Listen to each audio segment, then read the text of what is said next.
E olha a ponte de novo, vem bola pro ganho ataque, bola pra Cauã na entrada na grande área, ele tem a chance, voltou pra Léo, volta pra Cauã, olha o cruzamento, Cauã de cabeça, por cobertura, é gol!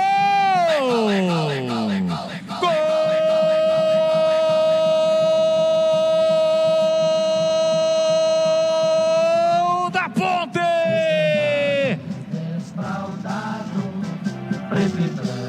É do artilheiro Cauã Moreira, tem a 9 estampada na camisa. No cruzamento do Léo Lovato na direita, primeira ação ofensiva do lateral. Ele cruza pra Cauã, estava distante do gol. Fez o movimento correto, de costas, de lado pro gol. Ao se movimentar, copiou de cabeça e encobriu o goleiro Jonathan fazendo um belo gol. Cauã Moreira marcou na estreia, volta a marcar. O artilheiro tem nome e sobrenome.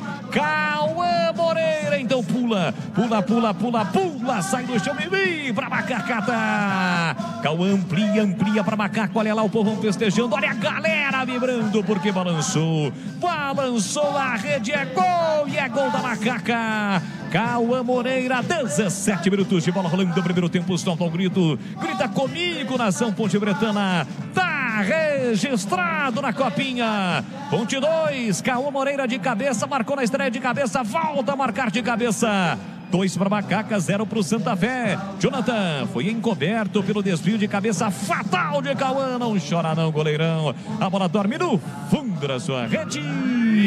E o detalhe do gol, Vladimir Catarino. Foi esperto o Cauã Moreira, né? Ele percebeu que o goleirão estava adiantado, o Jonathan, após o cruzamento dado pelo Léo Lovato, e deu um toque de cabeça por cobertura. Estava de longe, mesmo assim com qualidade. Goleiro adiantado, até tentou voltar, mas não deu. A bola foi para o fundo da rede. Segundo gol dele na copinha. A Ponte amplia 2-0.